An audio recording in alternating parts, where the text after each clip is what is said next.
Muito obrigado, Sra. Presidente. Sr. Primeiro-Ministro, eu bem sei que os debates quinzenais não têm segunda volta. De qualquer forma, eu permitia-me utilizar algum tempo deste debate para voltar a uma questão anterior que se liga com o déficit e com a dívida, aliás, matérias importantíssimas na política europeia e, portanto, o meu abuso não é grande. Eu queria apenas referir o seguinte. O Sr. Primeiro-Ministro sabe com certeza, tão bem como qualquer deputado, qualquer membro do Governo, que o déficit contabiliza os juros. E, portanto, não nos interessa muito o argumento que o Sr. Primeiro-Ministro utiliza, que é se os juros isto, se os juros aquilo, se os juros não contassem, se os juros não se contabilizassem, se não tivéssemos que pagar os juros, isso não adianta muito. Porque é isso que faz a diferença. Os juros e a relação que o senhor tem, a posição que o Governo tem com os juros e com a dívida, que é diametralmente oposta daquela que nós defendemos e que tem muito a ver exatamente com a política europeia e com as relações com os credores, é isso que nos distingue e é por isso que eu retomo este assunto. Porque, repara, é o relatório do Orçamento de Estado, não apenas o relatório da UTAU, mas o próprio relatório do Orçamento de Estado, que diz que o déficit em 2012 e 2013 tem exatamente o mesmo valor se não forem contabilizados as receitas extraordinárias. E, portanto, é isto que interessa deixar claro, são exatamente iguais se não se contabilizassem as receitas extraordinárias. E o seu Governo é useiro e veseiro em aproveitar das receitas extraordinárias. Sobre o debate que agora travamos, queria apenas dizer o seguinte. Sucedem-se os Conselhos Europeus e, à medida que eles se vão sucedendo, os portugueses olham para eles e lembram-se daquela conhecida frase: muda o disco, mas a música é a mesma. Muda o disco e toca a mesma música. E, portanto, toca o mesmo, exatamente. E, na realidade, é assim mesmo.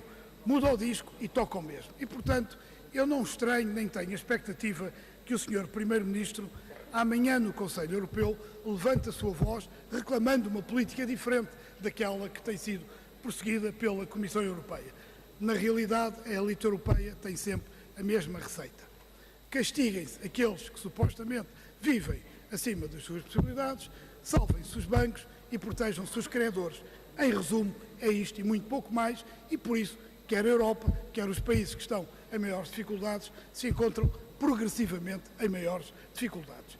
O Sr. Primeiro-Ministro tem uma visão diferente, bem sei, já a explicitou por diversas vezes, mas isto não altera a realidade. E é perante esta realidade e perante este tipo de relacionamento com a Comissão Europeia que eu, não tendo nenhuma expectativa que o senhor altere esta política, não deixo de estranhar que o senhor Primeiro-Ministro tenha afirmado que considera irrepreensível a atitude da Comissão Europeia relativamente ao Estado português, quando comenta o relatório da representação da União Europeia em Portugal. Irrepreensível foi a palavra que o senhor Primeiro-Ministro utilizou. E eu pergunto-lhe a que é que se está a referir. Acha que é irrepreensível quando a representação portuguesa, a representação da Comissão Europeia em Portugal, questiona a independência política do Tribunal Constitucional? Ou quando acusa o Tribunal Constitucional de ativismo político?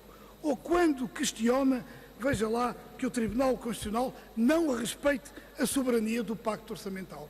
O Sr. Primeiro-Ministro, era a isto que se referia quando considerou o comunicado como irrepreensível? Eu gostava que, na sua intervenção final, tivesse a oportunidade de esclarecer.